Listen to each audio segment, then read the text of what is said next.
Isang mapagpalang araw po sa ating lahat and welcome po sa ating daily devotion po. At ngayong araw po is pagpapatuloy po natin ang ating series patungkol po sa leading by example in the family.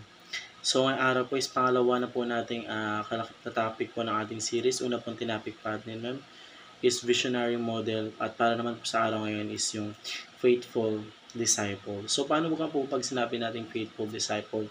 So bilang isang disciple po or alagad or tagasunod po ng ating Panginoon Diyos, ay kailangan po natin maging faithful po or mas maniwala po tayo sa ating Panginoong Diyos na siya po yung ating tagapagligtas at siya po yung ating Diyos Ama po.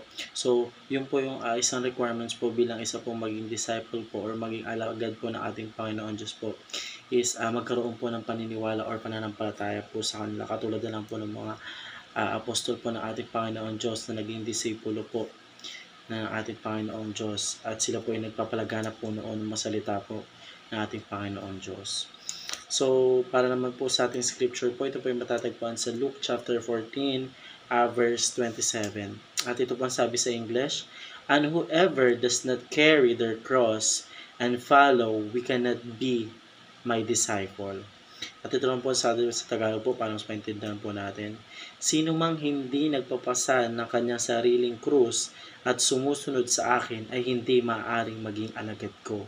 So, ang sinasabi po dito sa Luke chapter 14 verse 27 po is bilang tayo po daw as isang taga-disciple or taga-sunod po na ating Panginoon Diyos po, dapat pinapasan po natin yung sariling krus po natin. Hindi po natin dapat pinapaubaya po sa iba. Dapat tayo po mismo ang naghihirap upang pasanin po yung mga sariling krus po natin. Kasi kapag hindi po natin ginawa yun po, hindi po tayo magiging alagad ng ating Panginoon Diyos or hindi po tayo magiging disciple na po. So bilang isang maging disciple po is kailangan po natin pasanin yung sarili po nating krus.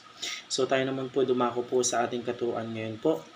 Una, being a disciple requires self-sacrifices. So dito po, pag sinabi po natin self-sacrifices, ito po dapat yung pagsasacrifice po natin sa lahat po ng mga bagay po na ginagawa natin ng mga makabundong bagay po. So, isa na rin po yung papasok na po dun sa tinatawag natin po self-sacrifices po. Then another term naman po ng self-sacrifices po is ito po yung binibigay po natin yung sarili po natin sa ating Panginoon Diyos bilang tagasunod niya po. Kasi sinasabi po doon, requires daw po yun bilang isang tagapag-disciple po ng ating Panginoon Diyos. So, kailangan po natin talaga ibigay po yung ating sarili po sa ating Panginoon Diyos. Ipagamit po natin yung ating sarili.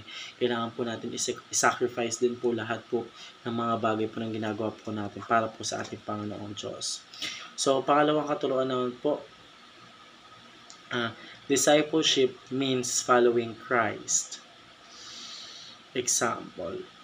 So, bilang isang disipulo daw po is ito daw means po is ito na po yung pina-follow po natin yung ating Panginoong Diyos kung ano po yung tinatahak po ng ating Panginoong Diyos po ngayon sa ating panahon po. So bilang isang disipulo daw po is need na po natin, sabi ko kanina, i-sacrifice po lahat po ng mga bagay po na ginagawa natin para sundan po ang ating Panginoong Diyos po sa kanyang mga ginagawa po. So need po talaga natin na mag-sacrifice po lahat para po maging followers po or para maging katulad po ng ating Panginoong Diyos. So, pangatlong katuruan po, a great follower is a great influencer. So, napakaganda po, sabi po dito.